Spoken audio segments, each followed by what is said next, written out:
عامل حضرات جو بچوں یا بڑوں میں حاضری کرواتے ہیں تو اس کے نقصانات یا اس کے فوائد کیا ہوتے ہیں؟ بہت شکریہ محمود بھائی، آپ نے اس حوالے سے ہمیں یاد کیا۔ محمود بھائی، سب سے پہلی بات یہ ہے،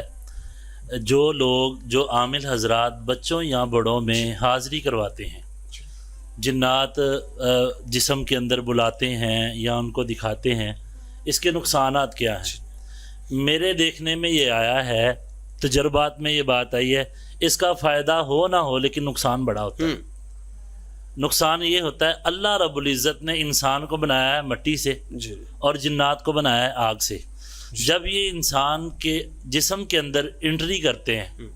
اور علماء کا اس میں اختلاف بھی ہے، بعض کہتے ہیں جنات انسان کے جسم میں حلول کر جاتا ہے، بعض کہتے ہیں کہ نہیں کرتا، یہ ایک الگ ٹاپک ہے۔ لیکن اس کا نقصان یہ ہوتا ہے، یہ ایسا خوف ہے، جب مٹی کے ساتھ ٹچ ہوتا ہے، آگ کا ٹچ ہونا،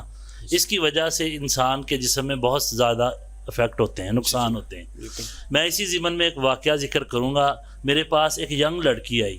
ابھی تقریباً 2 سال ہوئے ہیں اس کی شادی ہوئے، تو مجھے انہوں نے واقعہ سنایا تو میں بڑا حیران ہوا اس کی بات سن کے۔ کہنے لگے اس کے ساتھ جو اس کے ہسبینڈ آئے تھے، اس کے بھائی آئے تھے لڑکی کے، تو دونوں بات کر رہے تھے، کہہ رہے تھے قاری صاحب ہماری یہ سسٹر شادی سے پہلے اس کے ساتھ کچھ مسائل تھے، ہمارا ایک اپنا عزیز رشتہ دار جو یہ کام کرتا تھا، جب بھی کسی کو کوئی مسئلہ ہوتا تو وہ اس کو بلاتا اور بلا کے اس کے اندر حاضری کروا دیتا تھا، کروا کے وہ کبھی کسی کے گھر کے بارے میں پوچھتا، بتاؤ اس کے تویز کہاں پہ پڑے ہوئے ہیں، اپنے گھریلو یعنی کہ معاملات، اپنے گھریلو معاملات۔ ظاہر بات وہ ایک معالج تھا، وہ لوگوں کے کام کرتا تھا، اور جب بھی کوئی اس کے پاس کسٹمر آتا تھا، میں اس کی وضاحت کر دوں، کسٹمر آتا تھا تو وہ اس کو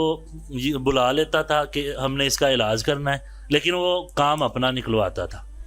اپنا کام نکلواتا تھا، فلاں کے تویز کہاں پہ پڑے ہوئے ہیں، اس کے اوپر جنات ہیں، اس کے گھر میں کتنے جنات ہیں۔ اس کا نقصان یہ ہوا، وہ بچی آج تک ان مسائل سے نہیں نکل سکی، اس کا نقصان یہ ہوا۔ اور یہاں تک جسم کے اعضاء، گردن کا ٹیڑھا ہو جانا اسی وجہ سے، ہاتھوں کا الٹا ہو جانا، پاؤں کا ٹیڑھا ہو جانا، زبان کا باہر نکل آنا، اور آنکھوں کو کھچاؤ پڑ جانا، کیونکہ ظاہری بات ہے انسان اور جنات کا جوڑ ہی نہیں ہے آپس میں۔ تو جب یہ چیزیں، کبھی بھی اپنے بچوں کو، اپنی بیٹیوں کو ایسے درندہ صفت انسانوں کے ہاتھوں میں نہ دیں جو اپنے فائدے کے لیے